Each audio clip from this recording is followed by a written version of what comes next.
I'm not judging. Listen, I'm not judging what he did. I'm just speaking for Jesus right now. Let me ask you this, because we talked about this same issue yesterday on the show, and I can see both sides of this argument. When I put one hat on, when I put my legal hat on, I think it's a closer call than I think we're giving credit for. When I put my human hat on, I think just make the cake. But let me ask you this. Lower courts have found, Jack, that you broke the law because there is an anti-discrimination law in Colorado. So lower courts have found that you discriminated against this couple, but you're taking this fight to the Supreme Court.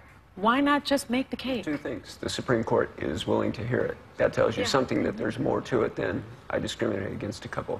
What I did was not to discriminate, not to judge, but to decline to make a cake, an artistic creation, for an event.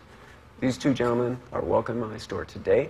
They're welcome in my store every day. I welcome everybody who comes in. I don't make every cake for every event. And I think we have to put the freedoms in perspective here. Put what's really... Have Jack talk about what it means to him to bake that cake and to violate his conscience and the dignity harm that he has had to sustain as a result of this. I think that's an important piece, as well as what he goes through when he makes the cake. It's a canvas that he's literally painting on. His heart and soul is going into that. I mean, he's really been, he's received death threats. No, please. Have you lost business because of that? I can't take it. Well, because of the court's ruling that I have to start creating cakes against my faith, we've given up, stopped making wedding cakes, period. And so you're losing business. It's bad business decision. No, it's not about over losing 40% business. of your business you've lost because of this. I can't document it, but yeah, that was a huge, huge part of our business. We did a couple hundred wedding cakes a year.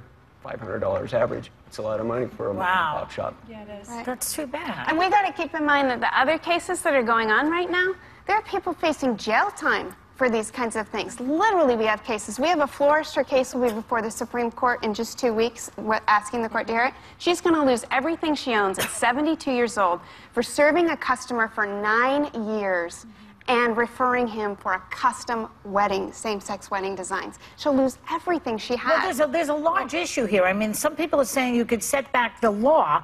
You know, the case would set back of the law 50 years. In terms of because discrimination. anybody could say, I have religious freedom to deny you my wares. But I think Sonny would know, as a lawyer, that's not how it works. That's not how it works in the court. Cases are decided based on the facts of that case. To argue for some sort of slippery slope, even LGBT activists are saying there's no case in this country, nor is there any religion, that would actually advocate for denying someone because they say they're gay.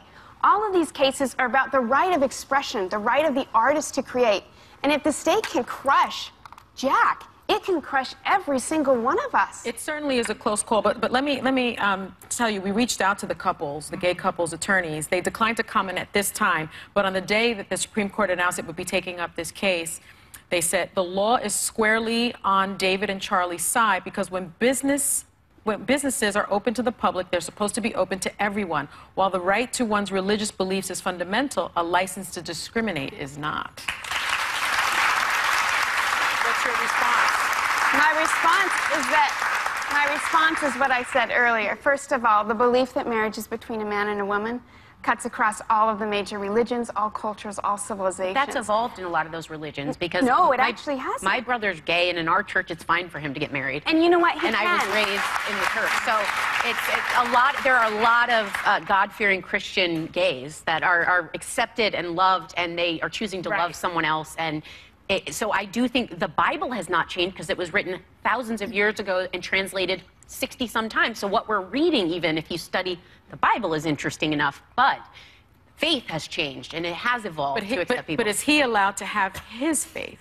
I totally agree with that, but I do feel it should be... I should know that when I go in, because when my brother walks in and can't buy a cake from him, I don't want to put my business there. It's my personal freedom. Now, what do you say to that? And what do you say to that? Because we discussed this. I know we were running out of time, but we discussed this again yesterday. Would you be willing to put up a sign that says, you know, this is a Christian bakery. This is a Christian establishment.